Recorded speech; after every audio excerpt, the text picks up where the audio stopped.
Mwebale. Their graces, the archbishops,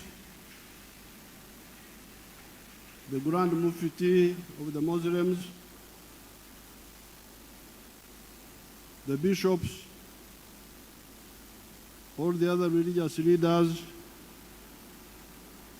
the entire Christian and Muslim fraternity, greetings to all of you.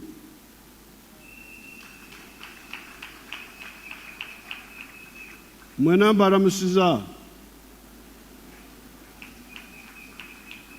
Kopango. Ope.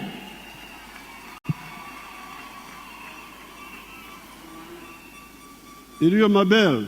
Dio mabel. Ebinyera. Kawa.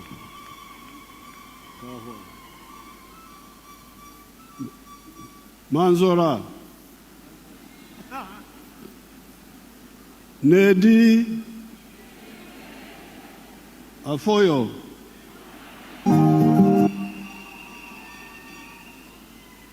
On behalf of the government of Mama Janet and myself, I congratulate all the believers in the new religions that started coming to our ancient societies in 1841 when an Arab from Zanzibar by names of Ahmad bin Ibrahim came to the palace of Kabaka Suna of Buganda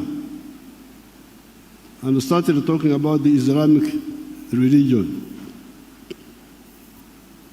The first white man, Huntington Speke, came in 1862.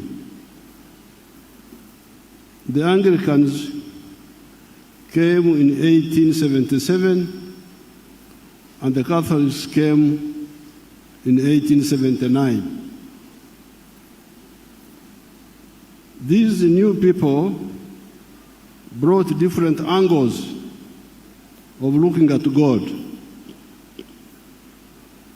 The indigenous religions also believed in Ruhanga Nyamuhanga, o Katonda ow'obutonzi, o Rubanga.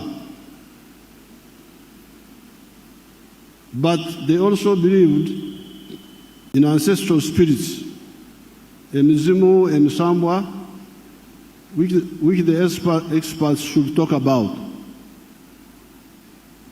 I have never had time to discuss with the Interreligious Council these issues. Our societies, however, had not heard of Jesus or Muhammad, and the elucidation they brought on this matter. It was therefore wrong for Mwanga to want to kill this new perspective about the supernatural realm. It is good that the young boys and some girls, I'm told, were ready to give up their lives for the freedom of worship, for the new perspective the new religion had brought. That is what all and sundry should know about the Africans of this area. They can sacrifice for legitimate causes they believe in. Indeed, a few days from now, on the 9th of June, we shall be celebrating not only Matyrs, but Matyrs and heroes that faced Bazili Okero in the village of Chikandwa in 1981.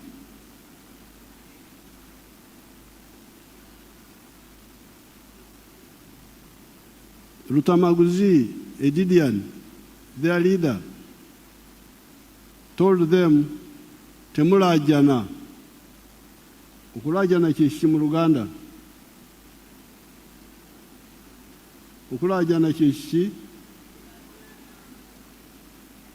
To lament or what? To lament. That's what Rutamaguzi told his people when Basilio Kero was cutting them with panga. He told them, temulajana, don't lament. The Nyankore would be oktaka. Oktaka. Don't say, please don't kill me, don't kill me. That's what Rutamaguzi told them.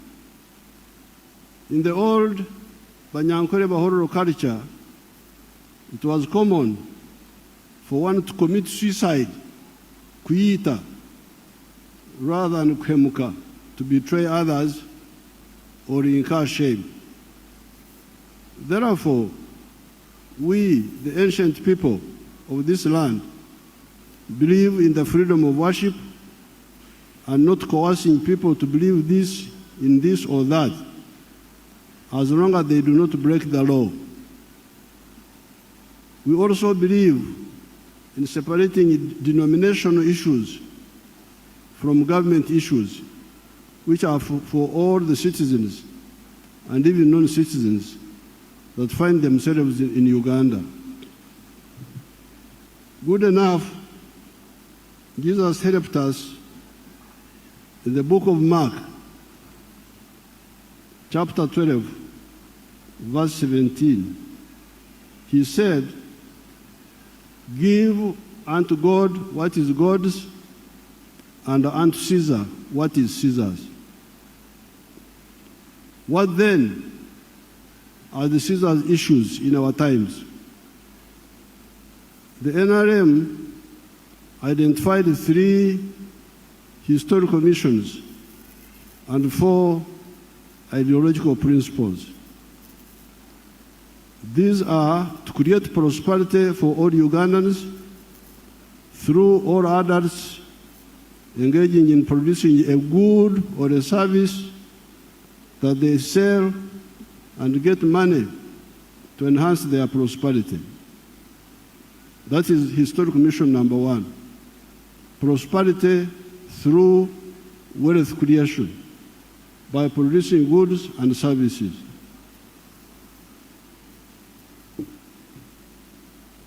Strategic security for the whole of Africa. And number 3, using the undugu of Africa to achieve the 2. With these 3 historical missions, the next question comes in.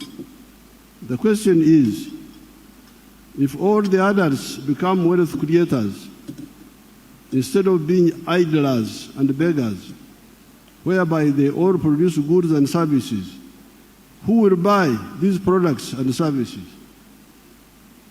If all the wealth creators produce goods and services, where is the market?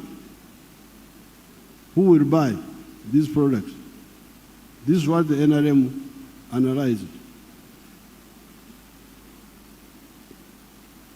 Are the tribal areas markets and the denominational groups markets big enough to guarantee us a lucrative selling space? Because some people spend a lot of time telling you about tribes, about the denominational differences. Our question is, will those groups be able to absorb all the products we, the wealth creators, produce? History and common sense show us that tribal and sectarian markets are not big enough to guarantee our prosperity.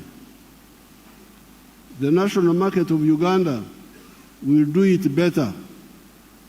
I don't have time to talk about that, but that's what we have seen. Hence, our ideological principle number one became patriotism. Love Uganda. Why? It is because you need it for your prosperity as a market for your goods and services.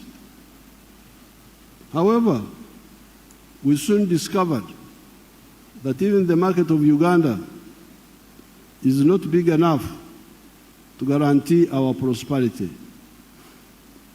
Now that Uganda has settled down, we have got surplus production for very many products: milk, bananas, beef, maize, cement, steel products, sugar, blankets, tires, commercial explosives, ceramic tiles, industrial starch, etc., etc.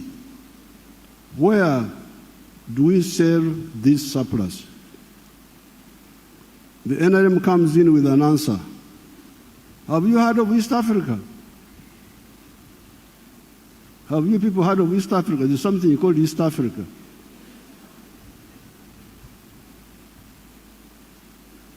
Kubanga muri mu mawanga, muri mu madini, abamu byebasobola kwesira.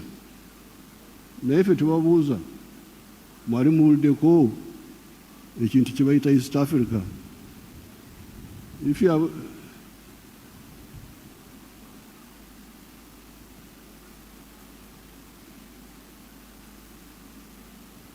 have you heard of Africa? There is something called Africa.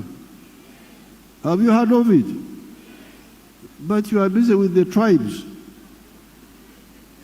You are busy with the tribes, with the denominations. Naye awo NRM webabuuliza nti bannange mwali muwuliddeko kye bayita East Africa? Ate Africa yo mwali mugiwuliddeko? Katonda yeebazibwe oba mwagiwulirako.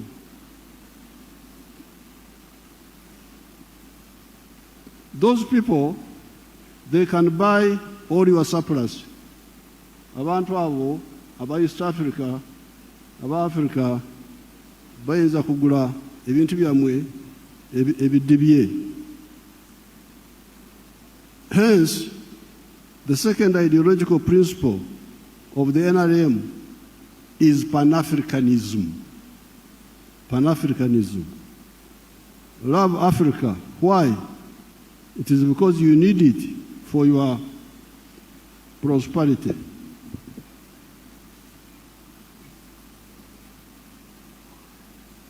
Then we add other two principles: socio-economic transformation and democracy.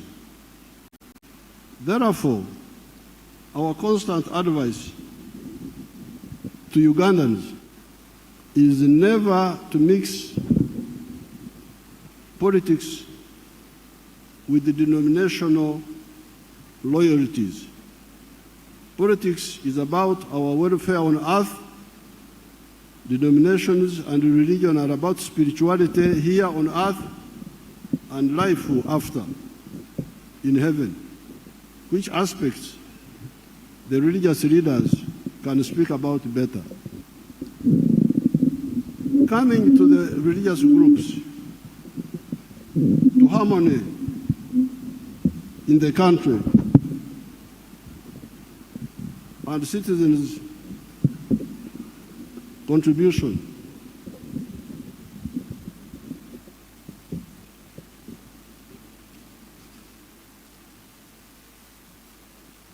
Coming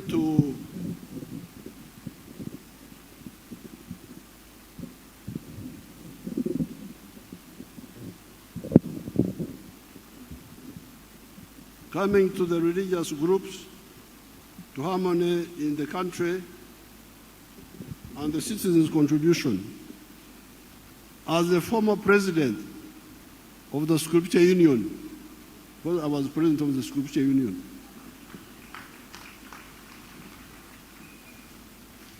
(1965 to 1966).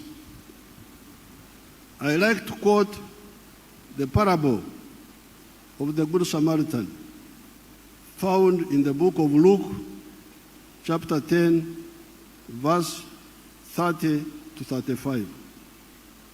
It says, okay, you can go.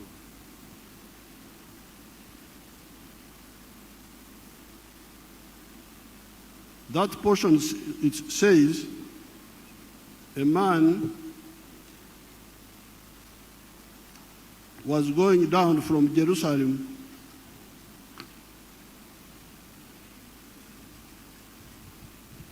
to Jericho when he was attacked by robbers. They stripped him of his clothes, beat him, and went away, leaving him half dead. A priest happened to be going down the same road, and when he saw the man, he passed by on the other side. Likewise, a Levite, when he came to the place and saw him, passed by on the other side. But a Samaritan, as he traveled, came where the man was. And when he saw him, he took pity on him. He went to him, bandaged his wounds, pouring on oil and wine. Then he put the man on his own donkey, brought him to an inn, and took care of him. End of quotes. I am told that the Samaritans were not mixing with the Jews for reasons known to themselves. However, the Samaritan helped the injured man, while his fellow Jews, who were also religious leaders, a Pharisee and a Levite, passed him by. Bakamarabaho, bamuyitako. Jesus praised the Samaritan, which reinforces another religious teaching, which says that we shall know them by their fruits. We shall judge them by their actions. Coming to religious harmony, as a former president of the Scripture Union, I like to quote the Church of Uganda prayer book on page 207. It says that, let your light so shine before men. Even the Archbishop Orombi quoted it. I think we had conspired by telepathy, because he also quoted it. It says, let your light so shine before men that they see your good deeds and praise your Father in heaven. End of quotes. Do not attack other religions to prove that they are the only agent of God on earth. Influence people by example. In the bush, I would like the Inter-Religious Council one day to invite me so that I tell them about what we did in the bush for 5 years. In the bush, I lived very closely with the peasants, where you had Catholics at Chijaguzo, Kasana, Anglicans, Chirema, Kufu, Busunju, Timuna, Bachwanga, Kaloke, Muslims, Kangave, Kaumu, and the traditional religion everywhere. Indeed, most of the Christians and Muslims were also believers in the traditional religion. Many people don't know this. But me, I lived with the peasants. They are Christians in the morning and in the Masabo, in the night. I lived with them. I know the whole story.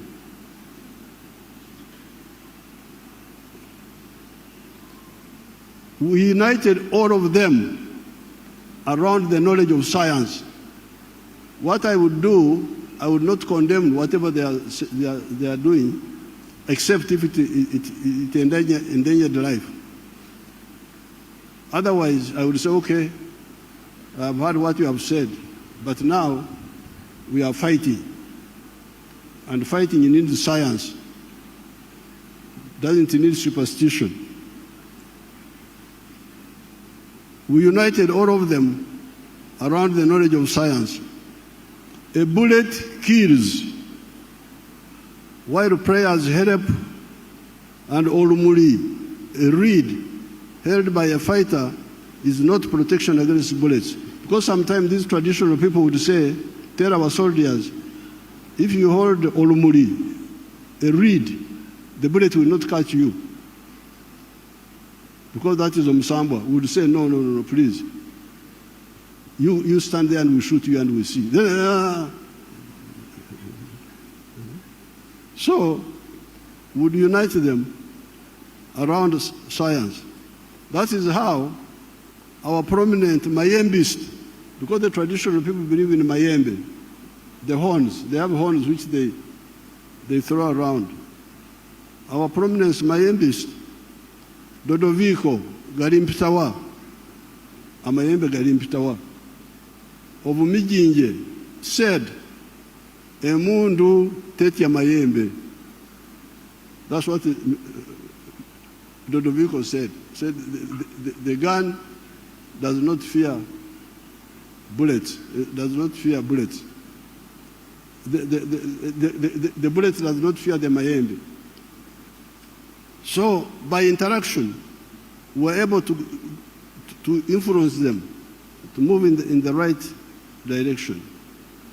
However, you could see that a number of times there was divine intervention on our side. You could see that God was intervening on our side. This confirms our ancestors saying, Lubale Mbera Nembero Kota De. God helps those who help themselves. This also goes with the parable of the talents. It is also more or less in that line.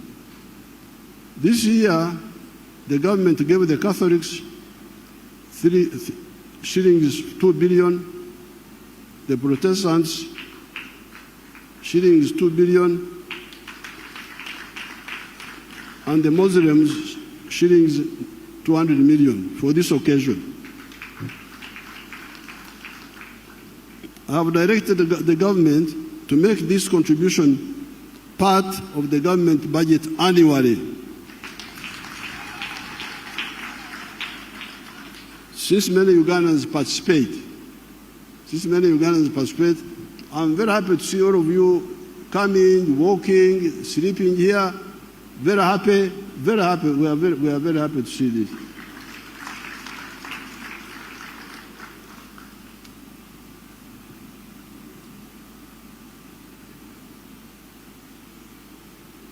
As you all know, the government spent billions modernizing this infrastructure you see today at both the Catholic and Protestant sites. When the Muslims are ready, we shall also support them, because I'm told some Muslim followers were also killed by Mwanga. So I'm very glad that when we came from the bush, we interacted with the Cardinal Subuga and Dunstan Subuga of Namirembe, and we agreed that the 3rd of June should be a public holiday. That's how because in the past, they would celebrate the 3rd of March at the weekend, when it had already passed. But we said, no, this is a very big event. Let's have a holiday for it. Let's make it a holiday. So I'm very glad when I come and see so many of our people walking and participating and remembering those young people 140 years ago who rejected the narrow-mindedness of Mwanga and his cruelty. So I congratulate everybody. May God bless you and long live Uganda. Long live the freedom of worship. Thank you very much.